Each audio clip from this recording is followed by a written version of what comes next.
Hello friends, welcome back to സയാസജി. ഇന്ന് നമ്മൾ വന്നിരിക്കുന്നത് എങ്ങനെ എളുപ്പത്തിൽ കുറഞ്ഞ ചിലവിൽ മുല്ലപ്പൂ മേക്ക് ചെയ്യുക എന്നാണ്. അതിനായിട്ട് ആവശ്യമുള്ളത് കുറച്ച് ടിഷ്യൂ പേപ്പർ, പിന്നെ പെയിൻറ്റ്, പിന്നെ ഒരു പാത്രം മിക്സ് ചെയ്യാൻ, പിന്നെ ഒരു പശ, പിന്നെ സൂചി നൂല്. ഇത്രയാണെങ്കിൽ എളുപ്പത്തിൽ നമുക്ക് മുല്ലപ്പൂ ഉണ്ടാക്കാം. അതിനായിട്ട് നമ്മൾ ആദ്യം ചെയ്യേണ്ടതെന്ന് പറഞ്ഞാൽ ഒരു ടിഷ്യൂ പേപ്പർ എടുത്തിട്ട് അതിനെ 4ആയിട്ട് മടക്കിയെടുക്കണം. എന്നിട്ട് അതിൻ്റെ മിഡിൽ വശം, അതായത് നടുക്ക് വെച്ചിട്ട് അതിനെ 2ആയിട്ട് മടക്കണം. പിന്നെ ഒന്നുകൂടെ മടക്കണം. അത് വീഡിയോ കാണുന്ന പോലെ ഒന്നുകൂടെ മടക്കി കൊടുക്കണം.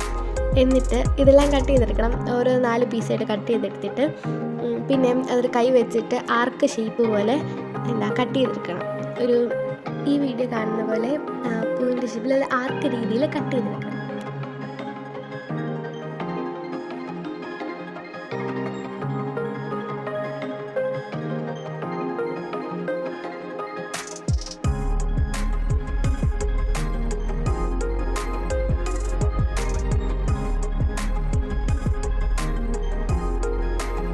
എന്നിട്ട് ഈ ഫോൾഡെല്ലാം അയച്ചെടുക്കണം. എന്നിട്ട് ഇത് 3ആയിട്ട് വെച്ച് കട്ട് ചെയ്തെടുക്കണം. ഇപ്പം 5 ഇതളാണ് കിട്ടിയിരുന്നത്. അപ്പം 3ഉം 2ഉമായിട്ട് കട്ട് ചെയ്തെടുത്തതിന് ശേഷം ഇത് 2 പെട്ടെന്ന്, അതായത് ഈ ടിഷ്യൂ പേപ്പർ നമ്മൾ 4ആയിട്ട് അടക്കുമ്പോൾ 4 ഇത് കാണുമല്ലോ ലെയർ.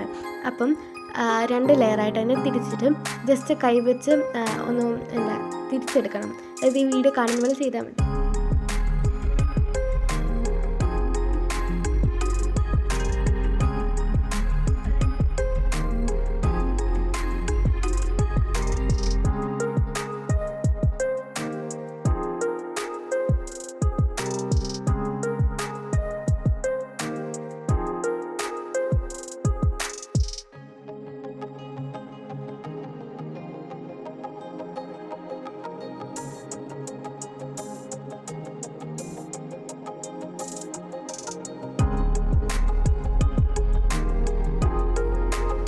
ഇതുപോലെ നമ്മൾ കുറച്ചധികം പൂക്കൾ ഉണ്ടാക്കിയെടുത്തിട്ടുണ്ട്. അതായത് മുല്ലപ്പൂവിൻ്റെ പൂക്കൾ, അതായത് നമ്മൾ ഉദ്ദേശിക്കുന്നത്. അപ്പം ഇതിനി അടുത്തത് ഇത് കളർ ചെയ്തെടുക്കണം. കളർ മിക്സ് ചെയ്യാനായിട്ട് ഒരു പ്ലേറ്റ്, പിന്നെ ഗ്രീൻ കളർ വേണം, വൈറ്റ് കളറും വേണം, പിന്നെ കുറച്ച് വെള്ളം, പിന്നെ കുറച്ച് പശ, പിന്നെ ഇത് മിക്സ് ചെയ്യാനായിട്ട് ഒരു ബ്രഷ്. ഇത്രയാണ് നമുക്ക് മുല്ലപ്പൂവിൻ്റെ കളർ ചെയ്യാനായിട്ട് വേണ്ട സാധനം. ഫസ്റ്റ് നമ്മൾ കുറച്ച് ഗ്രീൻ കളർ എടുക്കണം, പിന്നെ കുറച്ച് വൈറ്റ് എടുക്കണം, പിന്നെ ഇതിനകത്തോട്ട് കുറച്ച് പശ ഇട്ടിട്ട് ചെറുതായിട്ടൊന്ന് മിക്സ് ചെയ്ത് കൊടുത്തതിന് ശേഷം കുറച്ച് വെള്ളം എടുത്ത്, കുറച്ച് വെള്ളം ഒഴിക്കാവുള്ളൂ. കുറച്ച് വെള്ളം ഒഴിച്ചിട്ട് ജസ്റ്റ് അതൊന്ന് മിക്സ് ആക്കിയിട്ട് ഒരു ലൈറ്റ് ഗ്രീൻ ഷെയ്ഡിലാക്കി എടുക്കണം. ഈ വീഡിയോ കാണുമ്പോൾ ചെയ്താൽ മതി.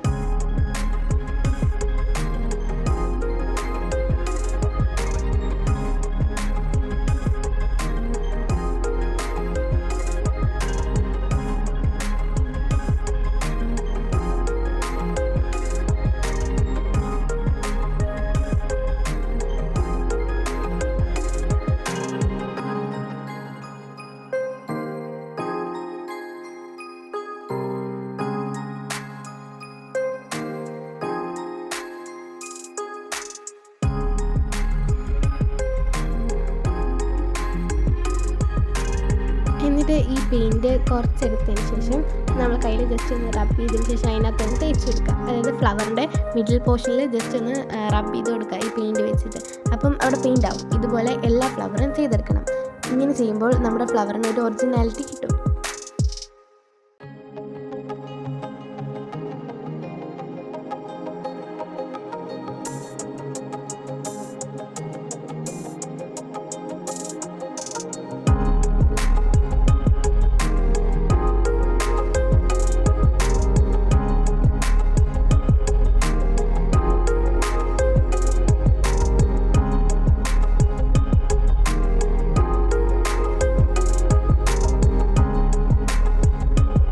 എന്നിട്ട് ഇതുപോലെ കുറേ അധികം ജാസ്മിൻ ഫ്ലവേഴ്സ് മുല്ലപ്പൂ നമ്മൾ ഉണ്ടാക്കിയെടുക്കണം.